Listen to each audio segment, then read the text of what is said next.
Welcome to SpyCast, the official podcast of the International Spy Museum. I'm your host, Dr. Andrew Hammond, the museum's historian and curator. Every week we explore some aspect of the past, present, or future of intelligence and espionage.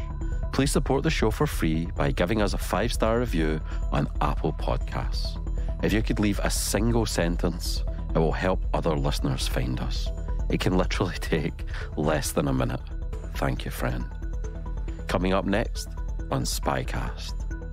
Ultimately, we did recover 2 Picasso that were stolen in Paris, worth about $60 million, and 4 paintings stolen from the Nice Museum at gunpoint that we were able to recover at the same time through that group.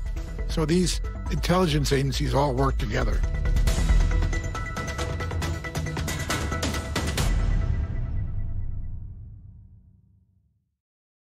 This week's guest is Robert Wittman, the founder of the FBI's art crime team and a man dubbed the most famous art detective in the world. He's worked all over the world, spending years undercover, and has recovered hundreds of millions of dollars worth of stolen paintings and other cultural artifacts. And you thought your career was interesting. Bob has written 2 books, Priceless, How I Went Undercover to Rescue the World's Stolen Treasures, and The Devil's Diary, Alfred Rosenberg and the Stolen Secrets of the Third Reich. For more information on this episode or on Bob, go to our webpage at thecyberwire.com/podcast/spycast for extended show notes, links to further resources, and a full transcript. In this episode, we discuss how the FBI's art crime team was formed, Bob's time living and working undercover abroad, what it's like to have your life threatened, the intelligence angle to investigating stolen art, and Bob's year-long undercover search for the still missing Rembrandt painting, The Storm in the Sea of Galilee, the Dutch master's only seascape that was stolen from the Isabella Stewart Gardner Museum in Boston in 1990. The original podcast on intelligence since 2006, we are SpyCast. Now sit back, relax, and enjoy the show. Thanks for joining me this morning. Great. Yeah, happy to be here. And I wondered if you could just tell us how you came to join the FBI. When did you join? What was the motivation behind it? Well, I was always interested in the FBI because they were the preeminent group of law enforcement that protected civil rights and protected people who, needed protection as far as different cultures and nationalities were concerned. My mother was Japanese, and we came to the United States. I was 2 years old when I was born in Tokyo, and I came here when I was 2 years old. And my mother, it was very close to the Second World War, the end of the Second World War. So basically, around 1960, I remember some prejudice type of things happening with my mother, and I always thought the FBI was the, like I said, the preeminent law enforcement agency to protect people. Not only that, I was always interested in the 1980s when I joined up, 1988. And there was a great television show called Miami Vice. And there was these 2 guys, Crockett and Tubbs, and they looked like they were having so much fun down in Miami. And I wanted to do that too. Yeah, Don Johnson, that's right. I wanted to do that too. So I joined up. And what happened was I went in through Baltimore. And of course, my first office was in Miami. I ended up in Philadelphia, which is a little bit different from Miami. I can imagine. So you grew up in Baltimore? Yes, I grew up in Baltimore. Okay, wow. So basically you saw the FBI as the good guys? Yeah, they always were. Yeah, there was a great TV show with Ephraim Zimbalist Jr. called The FBI, and came on Sunday nights after or before Ed Sullivan. So you could watch that before you watched the debut of the Beatles. So anyway, it was an interesting show as well. And growing up and seeing all that, I always thought it was interesting. Also, there was a person who lived across the street from me when I was a child. And I played with his sons, and we had fun together and all that. And he was an FBI agent in Baltimore. And I always admired him. So I thought it would be a great job to get. And was it what you expected it to be? Oh, much better. Really? Yeah, I was there from 1988 to 2008. During that period of time, I think I was involved in the recoveries of more than $300 million worth of stolen art and cultural property. I didn't plan it that way. As I said, I wanted to be Don Johnson on on Miami Vice. But when I first came to Philadelphia, I was given two cases involving thefts from the Museum of Pennsylvania at the University of Pennsylvania, and also from the Rodin Museum. And as a result of those investigations, I continue to do art theft investigations, ultimately becoming probably the bureau expert in how to do cultural property, cultural heritage investigations and recoveries. So you went from hopes of South Beach and you ended up in South Philly? Yeah. More like North Philly. A little bit of South Philly, too. So what was that like? Tell us a little bit more about the Philadelphia that you encountered when you first went there. Oh, well, 1988, the move debacle had just occurred about a year and a half before. That was a very bad time for cities in America, Baltimore included, Philadelphia, New York. It was before the Renaissance, so to speak, that started around 1992. So when I got here, it was almost as if, it was more of a containment strategy. So you could sit in a squad car on main roads and listen to a gunshot. You could listen to these types of things, but there was no response to it. You go on to be the Bureau's expert in art crime, stolen cultural property. Is this something that you came to the Bureau with? Had you done it in college or something? Did you have an interest in it, or did you pick it up? It's interesting you say you have something you did in college. No, I never stole any artifacts in college. No. I mean, studied art or had an interest in art. No, I understand. No, what happened was I was given those two cases. I was assigned to a property crime squad, which at that time in Philadelphia was a task force squad that was doing investigations in truck hijackings. Because Philadelphia is a main thoroughfare for I-95 from New York all the way down to Florida. So a lot of loads of cigarettes, alcohol were all being stolen.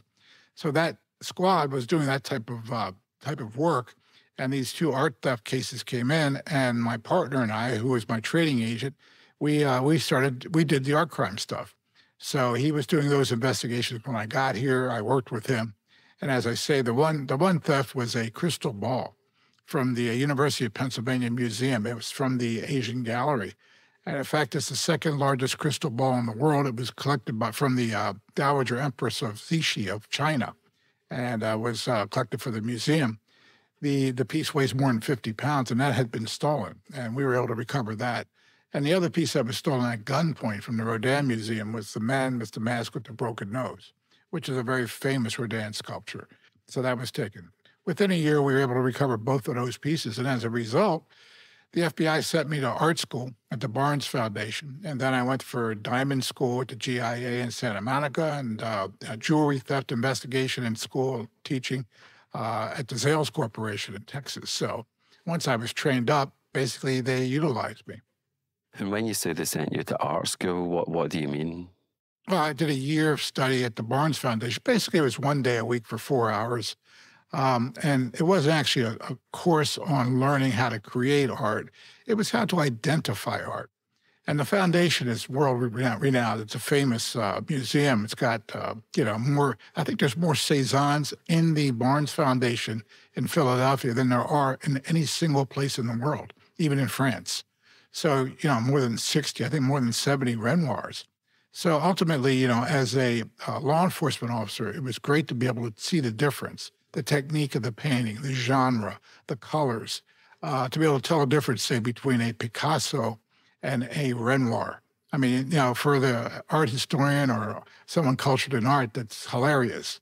But for a law enforcement officer, it's a big deal.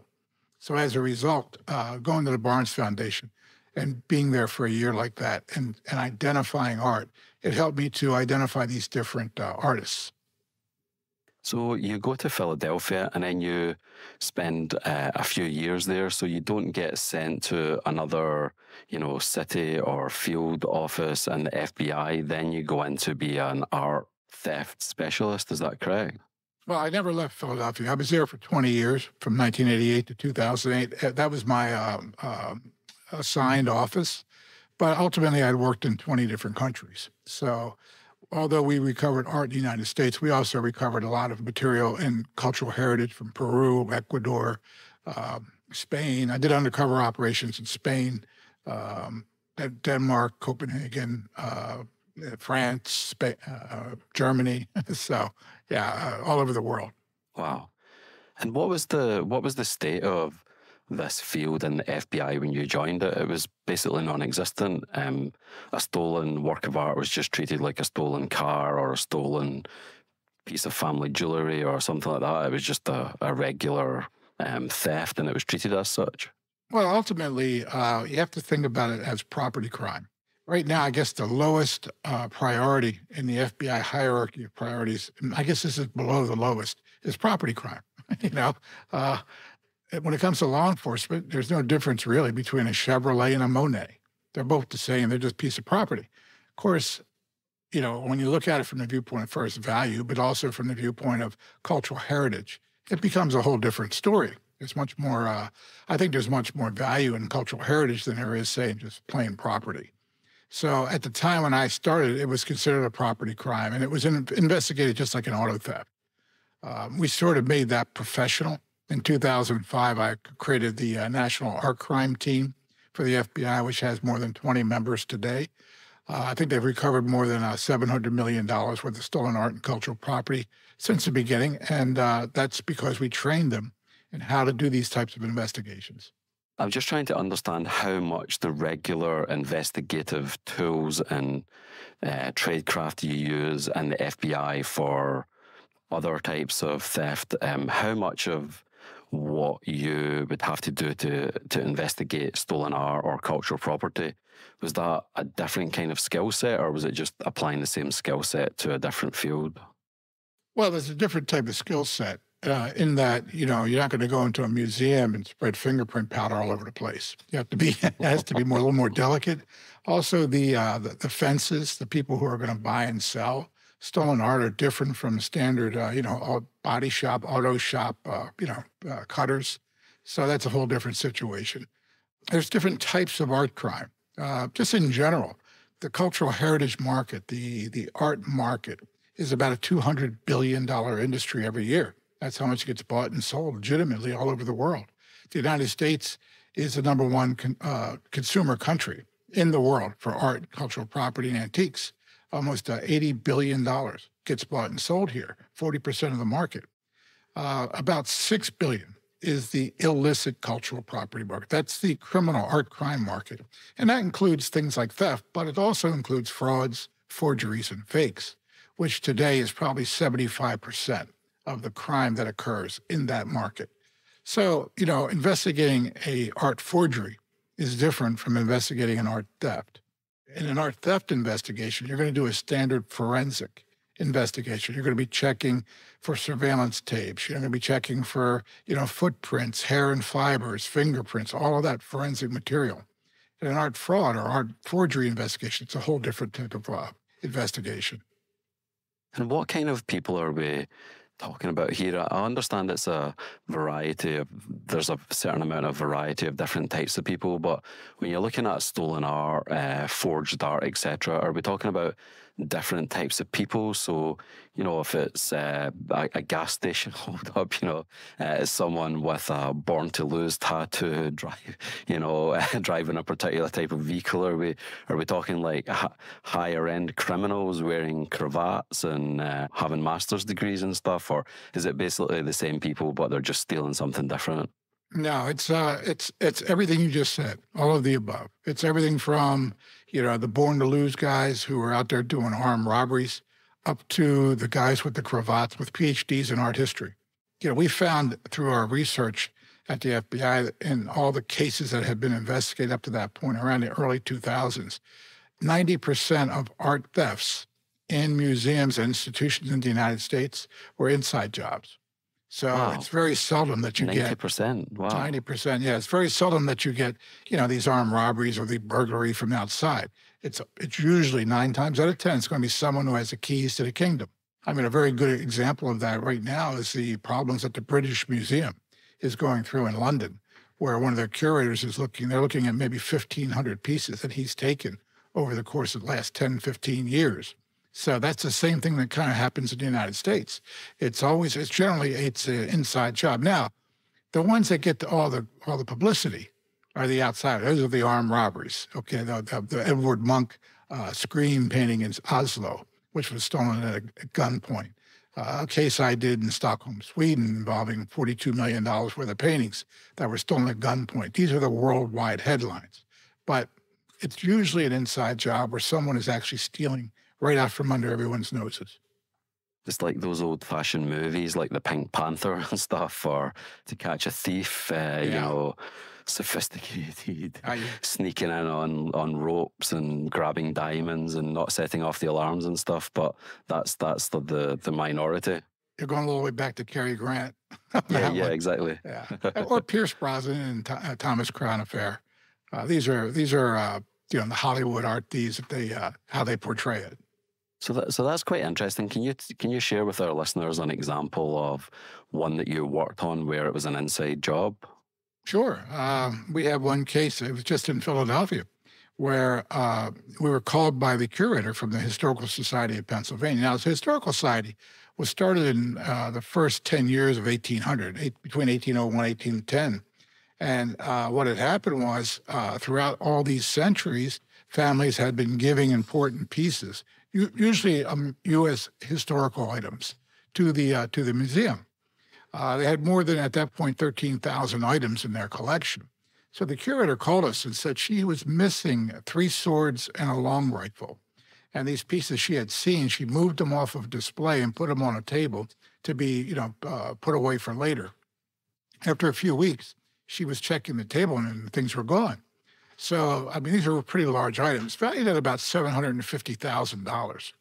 So we conducted an investigation where we went in and we spoke to over 100 people. We talked to everybody who was at the museum. Basically, we had no leads. We only missed one person, and that was a guy named Ernie, who was the chief maintenance man. But he had been there for 20 years, totally trusted. He was sick that day, so we didn't get a chance to speak to him. We'll get it to him later. We did an investigation at a Civil War show. This rifle and these swords were from the American Civil War, and they're called presentation swords. So we went to this Civil War show in Richmond, Virginia, and we met with a person who had written a book about the presentation swords of Pennsylvania. And we spoke to him about the theft. He said that he didn't know anything about these swords. He said, but there was a man who had called him, who was a dealer. And this dealer said that it was a suspicious individual came into his shop up in the Poconos, well north of Philadelphia, and said that he had a presentation sword that was owned by a major that was in the Union Army during the American Wars in the 1840s. But the dealer said that was strange to him because he thought that piece was in the Historical Society collection. So they checked it, they looked it up, and it was listed in the book as part of that collection. So when I got back to Philadelphia, I called and found out that they told me that they still had it. So I guess it was kind of a mistake on the information, but I still was able to get that person's name and address. That was the person who had walked in and, mentioned this to the dealer. So my partner and I went and visited him. He lived a few minutes south of Philadelphia in Delaware County. We ultimately went to the house. There was no one there. We then followed up. He was an electrician, and we went down to his electrical shop, and we asked for him. They called him in off the road. He came in. His name was George. George walks into the shop, and we say, George, we're here to talk to you about the swords. So George, he looks down at the ground, and then looks back at me, right in my eyes, and he says, Ernie told you, didn't he? And we said, of course. Why else would we be here? If Ernie hadn't told us, we wouldn't have known about you. And he said, I knew he'd speak. I knew he'd talk. I knew what he'd tell. So he says, yeah, I had the swords. So as it turns out, we went back to George's house to reclaim those swords. We went into a bedroom that he was in, and he had knocked out one of the walls for the 2-bedroom, and between the 2 bedrooms in a 3-bedroom townhouse. And he had one of the finest collections of U.S. historical items, more than 200 pieces. Remember, we're looking for 4 pieces. He had more than 200. And as a result, he had been stealing from the Historical Society for 7 years. And Ernie was sneaking one piece at a time out and selling it to George for a total of about $7,000. But as it turned out, all the material together was worth over $2.5 million. So he had more than 200 pieces they had stolen. One of the really interesting pieces was a rifle carried at Harper's Ferry by John Brown's men. And another one was a tea caddy. It was an ivory tea caddy that George Washington had the winter of Valley Forge. It was in his tent. So it ended up in George's bedroom. That's incredible. So it's an amazing, thing that was the largest recovery of stolen U.S. historical items at one time in history. That's really incredible. And I think, so Philadelphia is a city really rich in cultural history, but you head up the National Art Crime Unit, so you're doing stuff across the United States. Yes. Well, internationally, all over the world. Internationally. As I say, I worked on cases in 20 countries. It was interesting because working on those cases, you're not a law enforcement officer in Spain. You're not a law enforcement officer in Denmark. You basically are a citizen, American citizen, and you're helping the police, cooperating with the police there. One of the better cases we did undercover. And I worked on a lot undercover. Between 1995 and 2008, I was undercover somewhere in the world working cases. So one of the best ones that we did, using the tradecraft and all that. I used to teach tradecraft at the undercover school in Quantico for FBI agents. One of the best ones was a case involving an armed robbery of the National Museum in Stockholm, Sweden. 3 individuals went in on December 23rd, right after 5 p.m. It was dark. It was cold. These guys went in with machine guns. They put everybody on the floor. And then 2 of the guys ran around the museum. They stole 3 items. 2 by Renoir, 2 paintings, and then 1 by Rembrandt.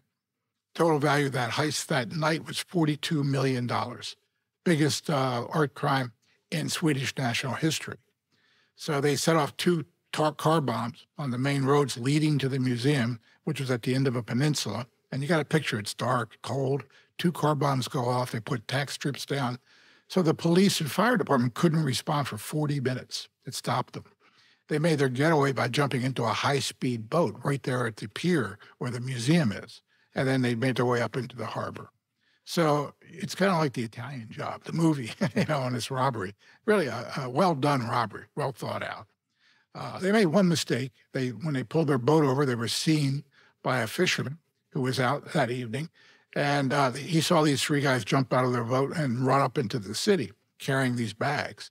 He didn't think much of it, but the next morning when, of course, all the newspapers and all the radio and television was talking about this huge heist, he called the police and gave them the information about the boat and the men that he saw. So the police followed up, the Stockholm City Police, and they were able to discover that the boat had been sold about 6 weeks before and that the individuals who bought it used a credit card. So it's not always the smartest, thieves. If they didn't do these things, we'd never catch them, I guess, right? So they were able to identify 10 individuals who they thought were involved in this heist. They did recover one of the Renoirs, a piece called The Conversation, very nice little painting. And they put all 10 on trial. 7 were convicted, 3 were acquitted. Fast forward now, that was 2001, a year after the heist. Fast forward to 2005, during an investigation in Los Angeles, the FBI had a drug investigation on a Bulgarian national who had arrest warrants all over the world. And he had been involved in crime all his life. Well, this individual was talking about, his name was Boris, he was talking about selling a painting, which was a Renoir stolen from Sweden. So there was only one missing, and that was the one from the Swedish National Museum heist. So ultimately, the FBI were able to do a surveillance. They were able to recover the Renoir from the Bulgarian national named Boris, and they got the painting back worth about $4 million. The interesting part was, though, that Boris actually knew where the Rembrandt was. So we had the 2 Renoirs. Okay, they're recovered, $7 million, but you got the $35 million Rembrandt still out there, and it was still in Sweden. So as it turns out, Boris was willing to cooperate to get a downward departure on sentencing for his drugs. So we started an operation called Operation Bullwinkle, which it's kind of interesting. We use that name because you had Boris, the Bulgarian, and Natasha. Maybe your listeners can remember Rocky the Squirrel and Bullwinkle the Moose. Well, this was Boris. And so now you know how the FBI makes these names up, right, for these operations. So we did Operation Bullwinkle, which was an undercover operation to go to Sweden and Denmark to do, to meet with the criminals, offer $250,000 in cash, and then do the deal. Ultimately, I was the undercover on the case because I knew the tradecraft. And so I went and worked undercover with the Swedish National Police and the Danish National Police. And we were able to meet with these individuals and do a buy bust, basically, of the painting after convincing them that I was with the Russian mob and that I was an authenticator that they hired to do this deal. So ultimately, they did bring the painting to us, and we were able to recover that as well. So the Swedes were happy to get their $35 million painting back. And how did you get brought into that, Robert? Was this collaboration or helping out external partner, or help us understand how the FBI got involved in a case in Sweden? Well, the FBI got involved in that case because, first of all, we had the cooperator out of Los Angeles. So we did have a tie into, being able to help the Swedes. Secondly, we have a program at the FBI called the Foreign Police Cooperation Program. So as a result, we try to help nations and national police departments in their investigations because, what we do for them, they do for us. So, we have negotiation, but contacts, communication with the embassies. And, there's times when we need their help, with, Americans that are creating crimes, organized crime in the United States that are working in their countries. So as a result of, that, we work together. So we help them, they help us. It's foreign police cooperation, and it works out really well, both diplomatically and it's interesting when we do spy kind of work. It's not necessarily as a spy for information for, like for the CIA. It's more of a undercover activity to stop criminal proceedings. It sounds really fascinating. So you go through these courses, you build up this unit, but I'm assuming that you work with curators in museums or people at Christie's or other people that can evaluate whether something's the real deal or not. Help us understand where the tentacles of an investigation of this type might reach. Oh, it goes all over the world. I mean, when I did that case with the Rembrandt, I was at the Philadelphia Museum of Art looking at comparable pieces. That particular Rembrandt was done when he was 24 years old in 1630. It was painted on copper, which was a very, very valuable metal at the time. Very few things were done on copper. And he used gold flecks in the paint. And the obvious use of the chiaroscuro, which Rembrandt invented, which is a shadow and light on portraits. So being able to identify that painting was important, and seeing others like it became very important as well. So I had some familiarization with what I was looking at. Now, you have to be able to speak about the painting to these thieves. Now, they had no interest in the art part of it. They just wanted the money. But just to show you, at one point when I was looking at it, I had to authenticate it. And the way I did that was I had gotten great photographs from the museum, which showed the back of the painting. And many times the backs of these artworks are as important as the fronts because there's a lot of information about provenance, about the history of the artwork, and also about how it's been, framed and put together. So in this particular case, there were 4 screws that held the painting into the frame. And I could see that the screws had been turned on certain angles and they were still the same from the photograph to what we saw when we received the painting itself. So I could tell it was never taken out of the frame. And at one point I said to them, "Hey, you never even took it out of the frame, did you?" And they looked at me and they were aghast. They said, "Of course not." Like it's a Rembrandt, right? So it just goes to show that they appreciated it. They knew what they had was a very valuable piece of cultural heritage, valuable to millions of people. And I even said to them, I said, are you art lovers? Because I was surprised they were so, adamant about it. They said, "No, we just want the money." But it goes to show, even they knew. They had an appreciation for what it was. So would you do a lot of the evaluation yourself? You would be the person that would decide whether or not it was the real deal, or did you have to sometimes go to external people to consult? Generally speaking, from what I saw, when it came to stolen property, it was usually the real deal. Nobody was trying to steal a painting and then sell a fake back, as the painting at that moment undercover. Now, that did happen. There was a dealer in New York City who was buying Marc Chagall paintings. And what he would do is have them repainted, copied. And then what he would do is turn around and sell the copies as the original with the original paperwork. See, though he would get the paperwork with the originals, and he'd have that with it. Then he'd sell the copies, say, in Hong Kong, and while keeping the ones in New York, at the same time. Ultimately, he made a mistake and sold both at the same time. So it didn't work out for him. So that happens. But we knew, generally speaking, undercover operations, when we're making these kind of deals, that they're real. Now, when it comes to frauds and forgeries, then you have to get the opinion of experts. And the reason for that is because my opinion wouldn't fly in court. It wouldn't be the opinion of an expert, just an investigator. So the expert would have to come in and testify. Okay. And what kinds of people would come in to testify? Would it be curators and people from the auction houses and so forth, or professors from academia, or all of the above? It would be all of the above. Whatever the situation was. Usually we didn't use auction house people because they're basically, there to buy and sell. But professors from universities, experts in Rembrandt, that type of thing, we would pull those people in. Archaeologists. Usually we didn't have problems with paintings. It was usually with archaeological material to prove it was true, real stuff, because there's a lot of fakes out there when it comes to archaeological material. So we're talking like Greek vases and so forth? Yeah, they've been reproduced for years. The Romans reproduced the Greeks. So there's a lot of Roman statues that are done in the Greek style that, people can make a mistake and, the Greek statues could be worth a little bit more money on the open market than the Roman, because it's just the way it is.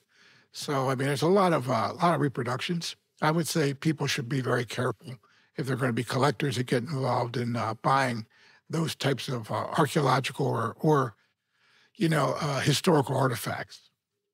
And when they're buying those types of things, are they generally pretty safe if they're going through established venues to buy these types of things, as opposed to going on eBay or Craigslist or something like that? There's a certain level of vetting built in if they buy it through a reputable place. Yeah, of course. The biggest, complaints to the FBI Cybercrime Center are centered around eBay fraud. So there's so many people selling things on eBay. I would say to anyone, if you're going to buy a Picasso on eBay, you should make sure that there's 2 S's in Picasso, that it's signed.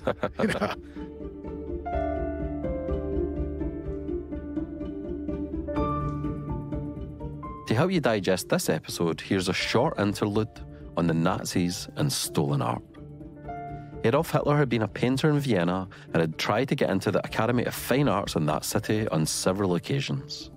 He held strong views on art and culture, and when he became the Führer, these views shaped what was considered good and bad art by the German state, leading to the removal of 20,000 works of art from state-owned museums. He also saw art as a way to promote Nazi ideology. In the 1930s, they held the multi-year-long Great German Art Exhibition, which showcased art under Nazism. What is perhaps better known is the Degenerate Art Exhibition in Munich, which was a counterpoint to the Great German Art Exhibition, but which ironically attracted a lot more visitors. These views on art, aesthetics, culture, and the racial, ethnic, and religious background of the artists fanned out across Europe as one country after another fell to the German armies as the Nazis attempted to conquer the entire continent. The Nazis systematically looted art from occupied countries, targeting Jewish collectors in particular. With a view towards populating the planned Führer Museum, an epicenter of German art that was to be placed in his home city of Linz. As the war progresses, the Allies set up the Monuments, Fine Art and Archives program, the so-called Monument Men, to preserve cultural heritage and locate art stolen by the Nazis. Much of this art was found in salt mines and castles, and the restitution of this art still takes place to this day. as exemplified by the September 2023 return of 7 pieces of art from US museums and collectors to the family of Jewish artist Egon Schiele, who was arrested by the Nazis in Vienna and died in the Dachau concentration camp.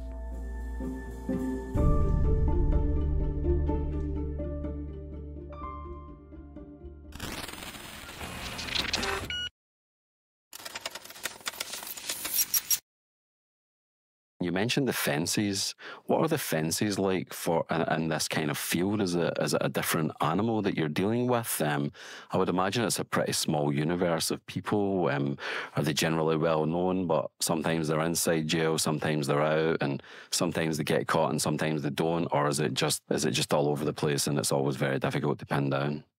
Yeah, the fences basically are usually they're people who don't know material stolen. So, when we have a situation where somebody's out there stealing a $15 million Goya, there's no fence for that. Those particular people are going to be trying to sell it on their own because there's nobody they can take it to.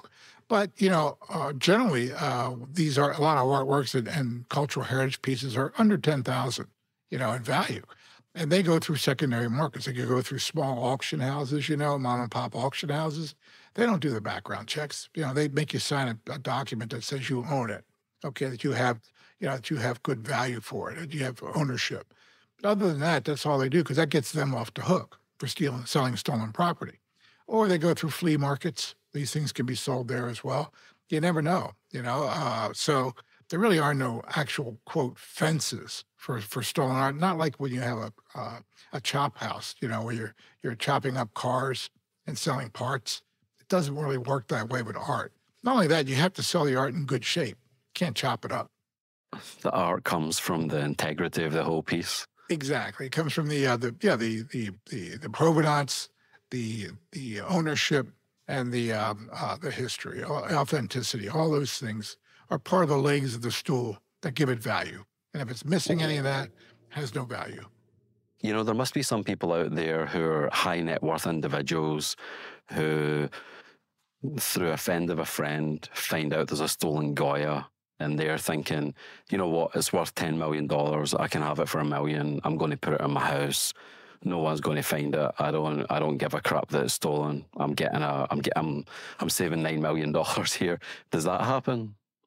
Well, I could tell you that the whole idea of the, super rich billionaire sitting there with these stolen paintings in his basement where he stares at them at nighttime with a glass of scotch or a bourbon or a cognac. You're describing my life. There you go. That's you, huh?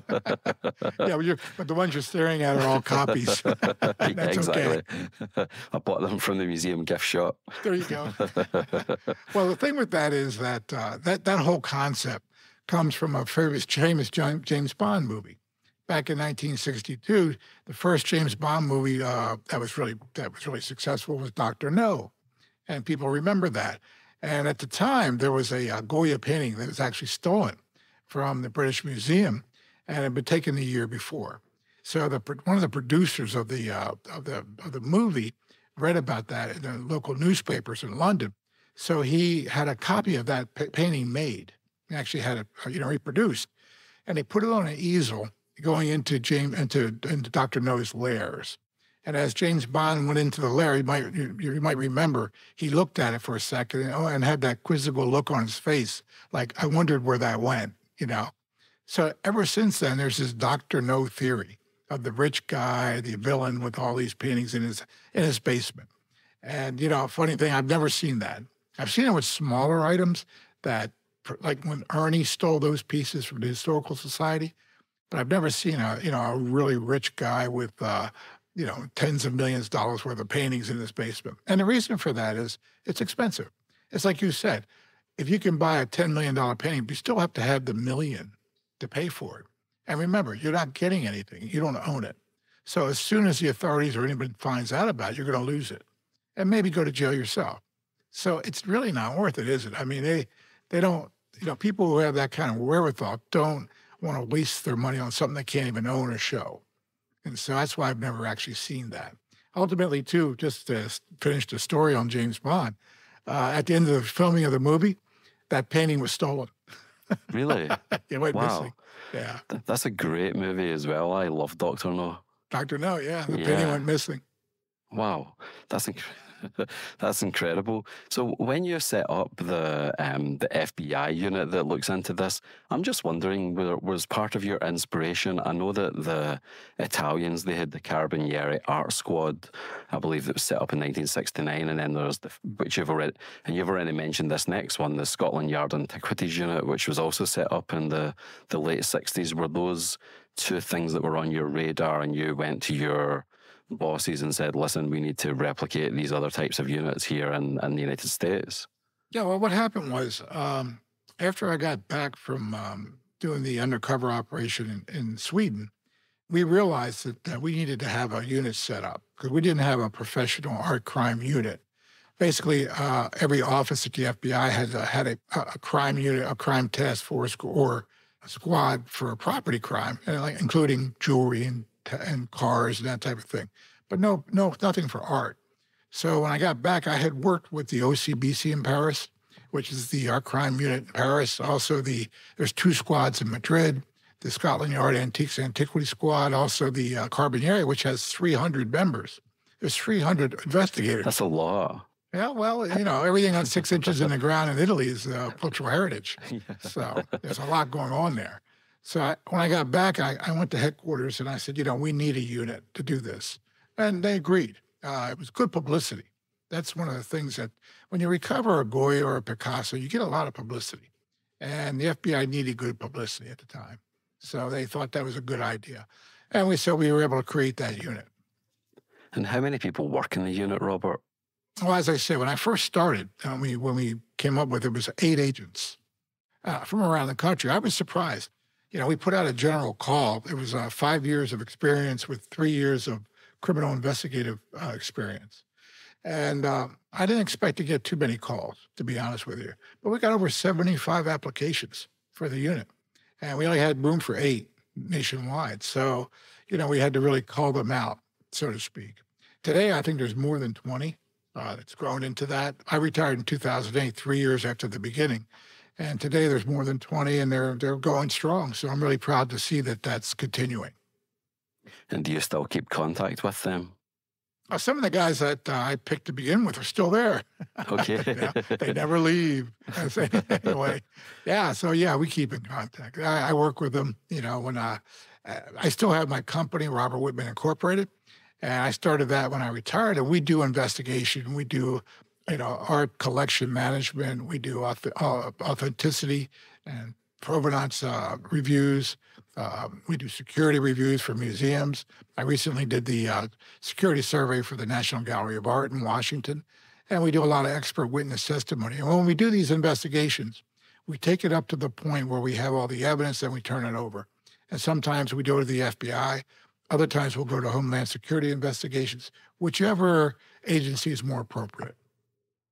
In this world, do you run up against intelligence agencies? So, for example, is North Korean intelligence or Russian intelligence somehow part of this world to launder money? Are they at all involved in this kind of world?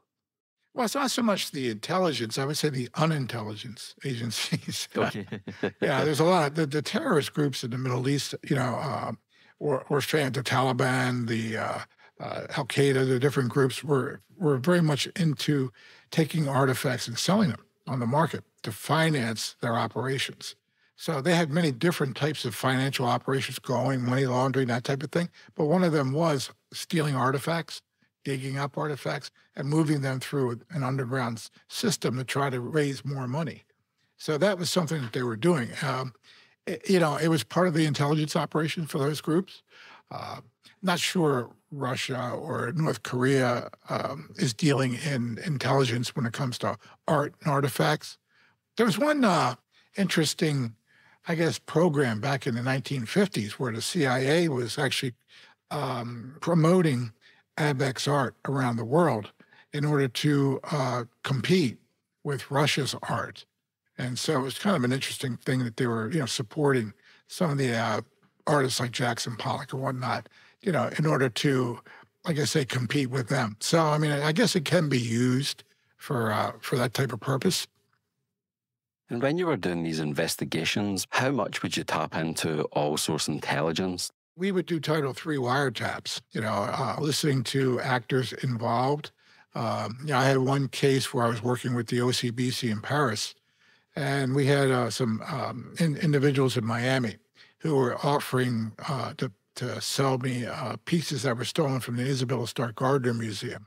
In 1990, there was a big heist there. And these guys had supposedly these pieces in Marseille. And so we were working with them with wiretaps and working with the French government to identify who these individuals were. Also to find out, as I say, who they were talking to. They were talking to individuals in Basque Country in Spain as well. So these groups are international, and they work all together to try to raise money and steal. Ultimately, they said that they had more than 30 stolen paintings, all for me to buy. And all these different groups from around Spain, France and Spain, had put them together because they were looking for a buyer. And so ultimately, we did recover 2 Picassos that were stolen in Paris worth about $60 million, and 4 paintings stolen from the Nice Museum at gunpoint that we were able to recover at the same time through that group. So these intelligence agencies all work together to be able to do these things. I'm wondering, is there any current missing item or case that you would love to see solved? Well, the largest, the largest single property crime, and we're talking about property, in the United States was a art theft from the Isabella Stark Gardner Museum, 1990, in Boston. On St. Patrick's Day night, 2 individuals dressed as Boston police officers, they tricked the 2 guards that were inside the museum to let them in. And, of course, they weren't cops. They were thieves. They tied these two guards up, and they went around the museum for about an hour and some odd minutes, and they stole 13 objects of art. One was a Rembrandt seascape, the only seascape Rembrandt that's known to have done, called The Storm over the Sea of Galilee. And another piece was a Vermeer. It's called The Concert. It's the only one of 35 in the world. It's the only one that's missing. So the total value of that heist that night was $300 million. So we're talking about a heist of property one time, $300 million. Well, today, fast forward 30 years later, they've never been recovered. And the total value today is about $500 million because of inflation in the art market. And none of those pieces have ever come back. So I would say that, I would be very interested to see where they are. I think that the individuals that probably did the theft are not around anymore, but it would be great to be able to recover the paintings themselves, because we're talking about, a Vermeer and a Rembrandt seascape, the only one in the world. That seascape sounds incredible over the Sea of Galilee, and that's still missing. That is still missing, yeah. It's the storm over the Sea of Galilee.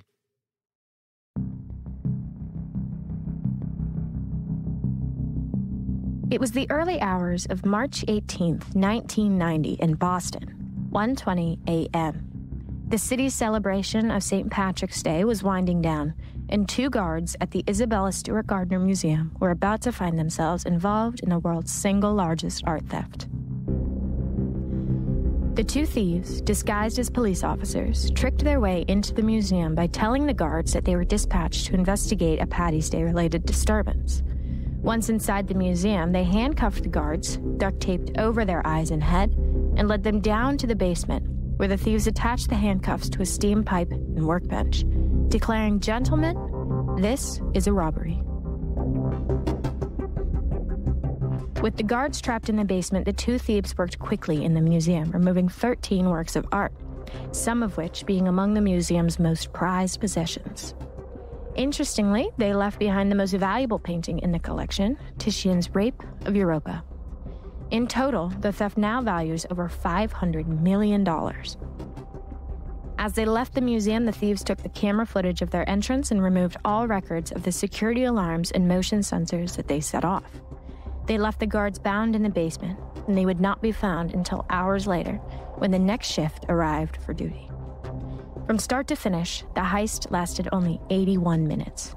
The thieves have never been identified, and the 13 works of priceless art have not yet been recovered. Today, the museum field and FBI alike still wonder the reason behind this theft. In the thousands of pages of evidence, intelligence, and analysis gathered, there is no clear motivation of the thieves. There is no clear pattern amongst the pieces stolen, and remember, they left behind the most valuable piece. Was it purely for the money, maybe for the glory, or some other sinister plot? Well, we may never know. Currently, the museum is offering a $10 million award for information leading to the recovery of the pieces stolen. And to show you just how serious this business is, the only government reward that has ever exceeded this amount is the $25 million bounty offered for Osama bin Laden.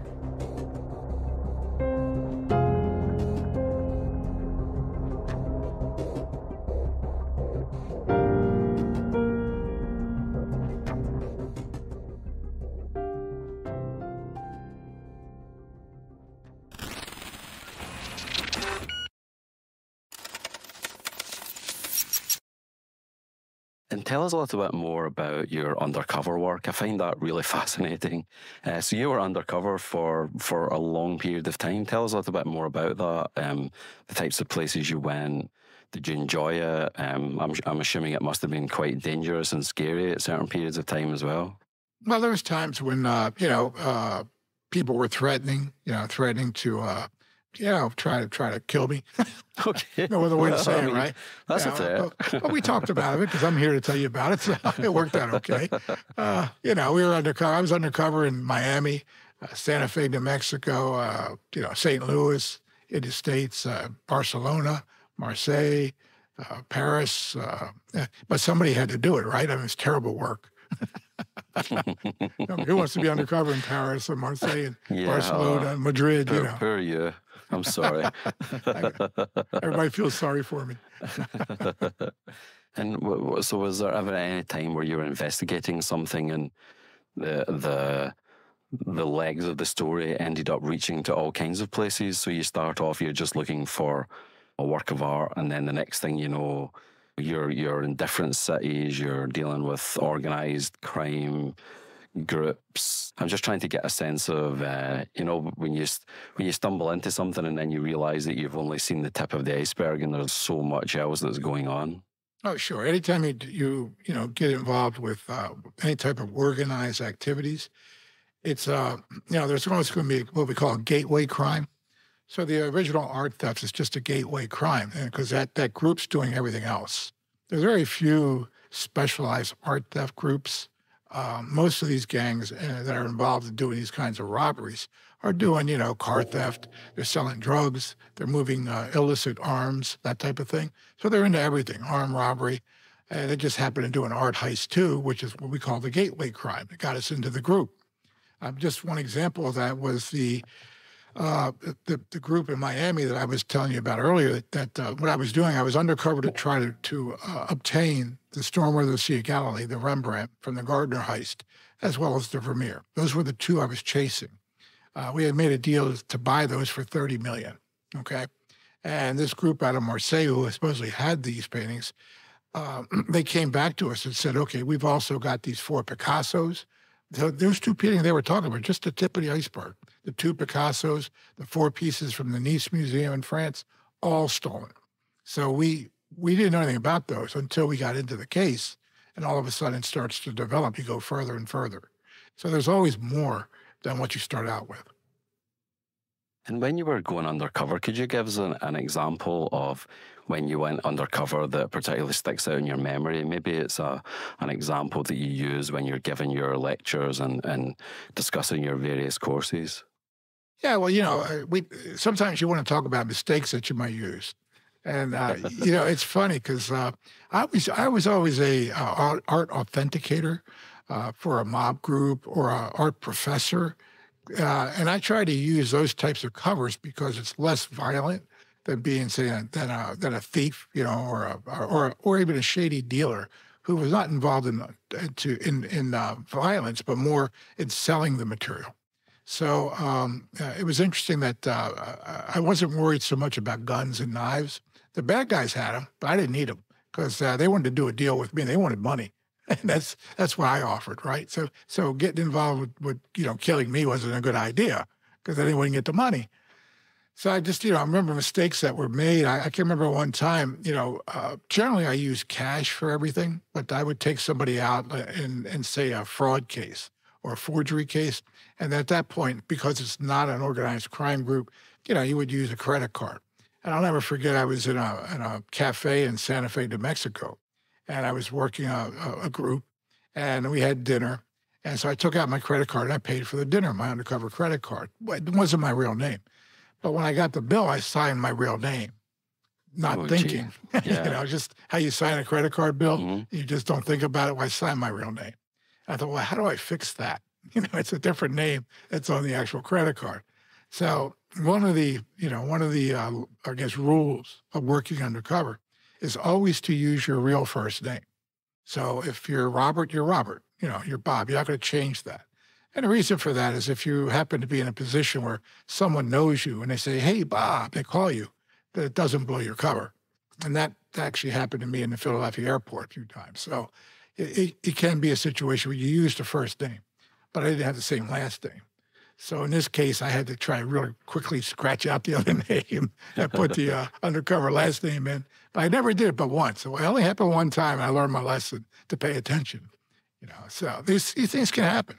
These are just small things that people do and don't think about it, and it could be a problem.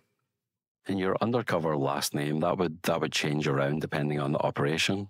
I tried to keep it the same as long as I could. At one point, it was blown, though, because I did a case, and it was that Santa Fe case, and the individuals were interviewed by the newspapers after they were indicted, and they told the newspapers my undercover name. So they kind of blew my cover. So Can you tell us what it was? Yeah, it was Bob Clay, C-L-A-Y. So they said, this guy named Bob Clay came into our shops, and he was an FBI agent. And so, that was it. That was in the newspapers that kind of killed the undercover name. So I changed it. But I changed it to Bob Shay, S-H-A-Y. And that way I could remember it. After using Clay, I could remember Shay because it rhymed. But yet it had no resemblance to the other name. And tell us a little bit more about living your cover. What was your persona? How did you build it up? Did you go to the FBI and say, I'm going to be someone that's involved in these paintings and high value pieces of cultural property? I'm going to need a Hugo Boss suit. I'm going to need a really fancy watch, etc. Or would that not fly with your bosses? No, the undercover unit has access to all of that. I mean, if you need to buy certain clothes, you can get the funds to buy clothes. And when it comes to jewelry, they have all kind of jewelry, watches, that type of thing. They're all seizures. Have been forfeited to the government. So there's vaults full of that stuff to be used. In one case, I had gotten some watches, and I needed to have diamonds to pay my bad guys. So we basically took the diamonds out of watches that the FBI had seized, and I had them popped out and used those to actually pay people. So the watches served double purpose.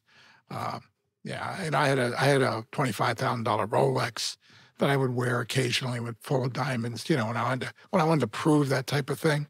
I didn't usually do that too often though, because that makes you a target of being robbed, and not by the bad guys you're working with, just on the street. So why invite that? That wasn't something that I really needed to do. So I didn't plan. Another tenet of working undercover for me, and I wouldn't say it's for everybody, but for me, was to keep everything as real as possible. Because, for example, if you have 3 children, you say you had 3 children. And you could say their real first names because their last names weren't known. So the idea there is that, some of these cases, you might be undercover for 6 months. At one point, I was undercover for 3 years in a case. And, how do you remember what you said 3 years ago if it's a lie? So if you keep it close to the vest, you keep it straight, you keep yourself honest, it's much easier to remember facts than it is lies. And tell us a little bit more about Priceless. What prompted you to write the book? Yeah, when I retired in 2008 from the Bureau, like I said, I started my own company, Robert Wittman Incorporated, where we do all these other types of art duties, But I also wrote 2 books. The first one was called Priceless, How I Went Undercover to Rescue the World's Stolen Treasures. And that's a New York Times bestseller. It's in 15 languages around the world. And basically, that's a memoir of my career at the FBI, talking about different cases. It's chronological from the beginning till I retired.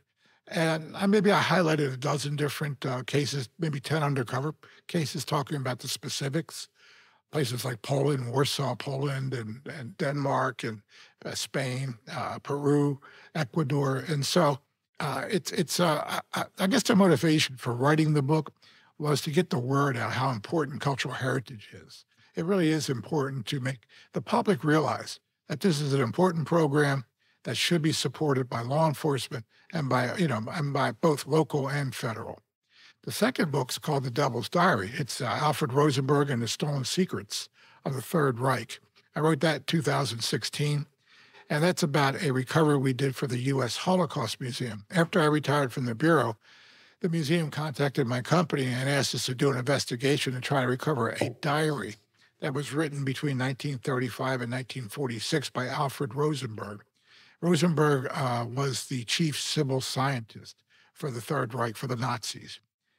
He met Adolf Hitler in 1919 when Hitler was just infiltrating the Nazis to see what they were doing. And in fact, he was the one who created, in many ways, he created Adolf Hitler. He's the guy who had all the theories about the Aryan nation, the stepladder of races, the destruction of the Jews. That was all Alfred Rosenberg's idea. So and from 1935 to 46, he wrote this 400-page diary, which was recovered by Patton's troops at the end of the war and was used at the Nuremberg trial. Rosenberg was one of the first 10 Nazis that was executed. After the Nuremberg trials, he was hung in October 1946. The diary went missing. One of the prosecutors at the Nuremberg trial stole it. Took it back to Pennsylvania, believe it or not, Philadelphia. And it was never transcribed, never translated. And so it was a mystery of what was in it. And remember now, this is a first-person narrative of the highest reaches of the Third Reich, discussions with Adolf Hitler. And Rosenberg had that access. So the Holocaust Museum wanted to try to get this diary back. It belonged to the National Archives. But they were interested in seeing what he wrote, in that 400 pages. Because, believe it or not, I didn't know this, nowhere is it actually written that Adolf Hitler was part of the Holocaust. They always kept everything at arm's length. Like at the Wannsee Conference, where it was decided, they used their deputies. None of them went. So it was all about plausible deniability. And so the museum wanted to see if Rosenberg actually wrote in his diary, "Today we discussed the Holocaust." That was really close to that, but not specific. But he says things a lot like that in the diary, and a lot of other interesting things too. So the diary was found? We found the diary ultimately after a 3-month investigation. We got it in Lewiston, New York, near Niagara Falls. And the book basically covered, the first third of the book is the investigation to recover it. The rest of the book is what's in the diary itself. And, what we did was we put it in the context, what was happening during the war and what his diary notations were saying. So it's a very interesting thing to hear his take on what was going on in actuality. That's incredible. 'Cause I remember the Hitler diaries. There were these diaries that came out. I'm sure you've heard of them, and they were fake. They were fake, but they got an expert to verify them, and it was the Regius Professor of History at Oxford, who's a pretty unimpeachable source, and he said they were the real deal, but they weren't, and I don't think has a reputation ever really recovered from that. Yeah, I mean that's the problem when you pull somebody in who makes an absolute decision. It could be a problem if they're not right. Yeah, and I'm just wondering, do you have another book that you're working on, or anything that our listeners could look forward to? Always looking. Well, I think the listeners should pick up the first two. Of course, They're of course, yeah. Priceless and The Devil's Diary. The Devil's Diary is actually in 30 languages now. It's in every Really? country from Portugal all the way to Turkey. And also Korea, China, Taiwan, and Japan. But, I right this minute, I'm not writing anything new. It takes a lot of work. It's not easy. And it's the type of thing where you really have to have a drive, a reason for doing it. Mm-hmm. Well, thanks ever so much for speaking to me. It's been a pleasure talking to you. I've learned a lot, and it's been a really enjoyable chat. And if you ever come to DC, please let us know, and we'd be happy to give you a tour of the museum. I would love to, Andrew. Thank you. It'd be fun.